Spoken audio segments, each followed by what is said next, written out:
I am looking to, where's the key? To wasting about 3 hours of my life. I have decided that I am going to wash the car. Now, people of you who know me, those of you who know me know washing the car is not a thing I do. It's not a thing that other people do to my car. I just can't be bothered. I've got more things, better things to do with my life and my time than to waste, personally speaking, waste time washing the car. But I feel that I've got to that sort of stage now where I should really wash it, and I normally wash it just before I sell it, and then when I take it down to the garage, the guys say, "Oh my goodness me, you've really looked after this car," and I go, yeah, I washed it yesterday, first time in a year. But I'm not selling it, but I feel that I should be washing it. And if I can work my way through the garage, and I have got some turtle wax that I have had for about the past 8, 10, 12 years. You can see how often I actually wash the car. But Jason, who works with us, he's got his own little company as well, that he makes waxes and his own shampoos for cars. Does really, really well. It's called Jay's Wax, jayswax.co.uk, JAYSWAX, all one word. And this isn't a plug, okay? I'm not being paid for this, although he did give me the stuff to wash the car with. He said, you can't use that turtle wax. It's absolute rubbish. Use some of my products. So if you want to check out his website, the link is down below, jayswax.co.uk, and I'm going to try him out. He's given me all this stuff, and he says it's going to take about 3 hours to wash the car. 3 hours to wash a car. I've got to snow foam it. I've got to spray some stuff on. I've got to jet wash it. I've got to shampoo it. I've got to jet wash it. We'll see how it goes. So I think the rest of this part of the vlog is going to be me washing the car. Do you know what? I'm going to use my GoPro for a bit of action shots. I'm going to put the drone in the air, get a few action shots as well. I'm going to try and make washing the car as exciting as I possibly can. For me, this is an absolute bore and a chore. I would rather take it to somewhere and let them wash it, but Jason says they scratch it, this, that and the other. I gotta use these products, and that's what I'm gonna go and do now.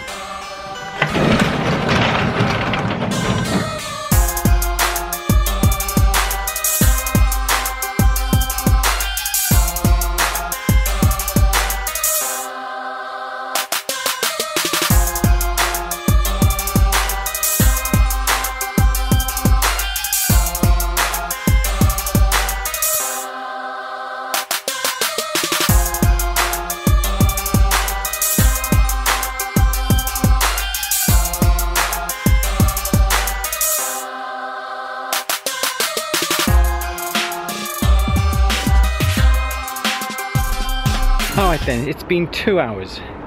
I have washed it, I've snow foamed it, I've put pH stuff on it. That was good, because that turned bright red on all the dirty bits. Lower half of the body, that's been done. Jet washed all that off. Shampooed the car. Gone over it, rubbed all the little bits of fly blood off the front of it. Jet washed all that off. I'm now gonna dry the car. Then I thought that would be it, but no, then I've got to use Pro Detailer in a lovely Palmer Violet smell. Then I gotta spray that on. Then I gotta wipe it off. And if it doesn't rain, I gotta wax it. I want to wash the car.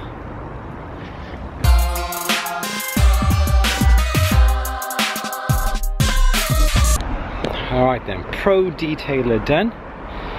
It's got a bit of a shine to it now. But apparently, now that isn't good enough, I've got to use a wax. Now this is one of Jay's wax. This is one of his blends that he mixed himself. And what Jason does is that he puts colours and smells into the products. So the shampoo was a cherry, the snow foam was a cherry smell, This is supposed to be like a Coca-Cola smell. He's got lots of different waxes. He's got things like a normal wax, like a show wax. He's even got a ceramic wax that does cost quite a bit of money, and he hasn't given that to me. So obviously he doesn't think that my car is worthy of a ceramic wax. But I've done, this car has taken me, what's the time now? It's 1:45. I must have spent over 2.5 hours on this car now. It does have a bit of a shine to it, but I'm hoping that when this wax goes on, we're going to have an absolutely fantastic shine to it.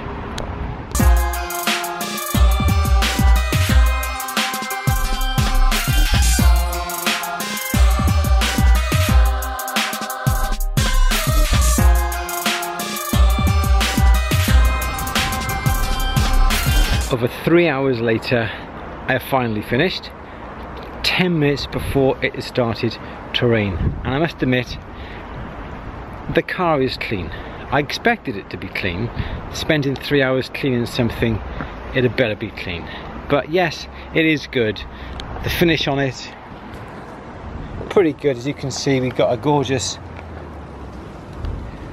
shine, gorgeous reflection. A job well done. Jason's wax products, cleaning products, I must admit, are the bee's knees. I'll leave the link down below in the description, and also a discount code as well if you want to go and check them out. But I must admit, really good wax, really good shampoo. Can't complain. Well, I can complain. It's taken me 3 hours to do it, and I'd rather get somebody else to do that sort of job for me. But hey ho, job well done.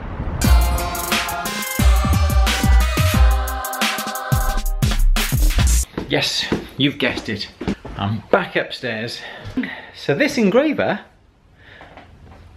system is really sort of, it's going to be a long time before it's paid off, but it's starting to, and that's the main thing. My little tip for you would be, buy the equipment that you want. Buy the equipment that you know you're going to use. I'm just trying to organise this place and open the blinds. Buy the equipment that you have to.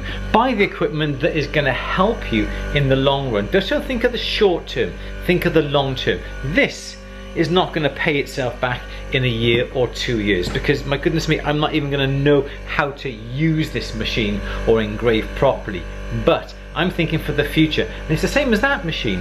It's the same as a rolling mill. It's the same as a vulcanizer. It's the same as burnout kilns, furnaces, vacuum casting, centrifugal casting.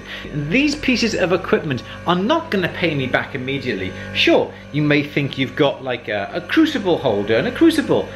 They're going to pay yourself back quite quickly. Cheap, inexpensive tools and equipment that you need, that you can use straight away, that it'll only cost you a couple of pounds, and you will reap the benefits of those pieces of equipment very quickly. Big pieces of equipment, a double-ended Durston polisher motor, but I've never used it. I've never used it, but ignore that.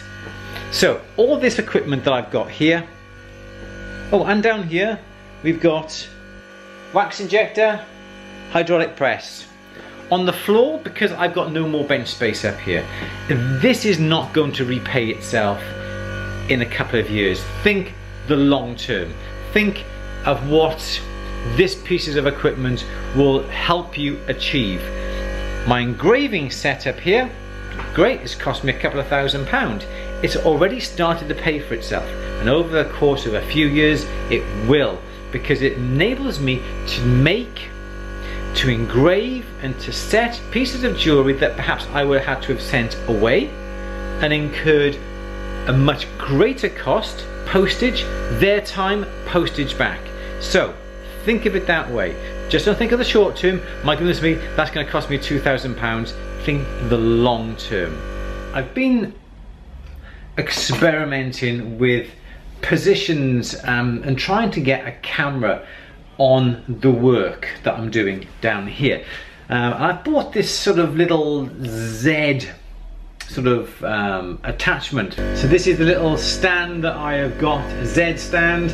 I'm initially just putting it on the top of here, but I'm going to fasten it to the GRS aluminium sort of drop plates that we got here, just so I can get a video camera really nice and close to what I'm doing.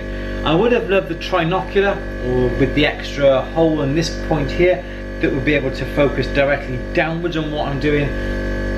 I couldn't have run to that. That microscope was as scarce as rocking horse poo, and with a price bracket to reflect that, so that just wasn't the option. So we got this camera here that really can get very, very close, so that's pretty good. And this noise is the compressor going off under the bench as well to power the Graver Mac. I've had a busy few weeks ever since I've come back from Canada. I've been editing the filming that I did whilst I was in Canada for the vlogs, so not quite on time are these vlogs, but I will get there and I will get them sorted out. It's Wednesday and I should be at home editing. I have been working, but today I have to go and pick up Grace from Kenilworth. She was supposed to be going away on holiday this coming weekend with Monarch Airlines, and as I'm sure a few of you know, that a few days ago Monarch Airlines went bust. So unfortunately Grace is not able to go on holiday, which is a shame, but she has made other plans, other arrangements, so I'm just going up to Kenilworth to pick her up. I've also got a very important package in the boot of my car, and hopefully all will be revealed when I get up to Kenilworth, because I'm not opening the parcel, okay, because Matt, Grace's boyfriend, wants to open it with me. He is a bit of a geek, a bit like me, or I should say more than what I am, and I did not want to open this package on my own because I know how much he likes this particular product, and I wanted him to have the enjoyment of this parcel being opened and the excitement of seeing it for himself, and not just keep it all for me. That's the kind of caring, sharing and loving guy that I am. I should be going a bit faster. Hang on. And my battery's running out on this camera. And I also want to film us opening up the package as well.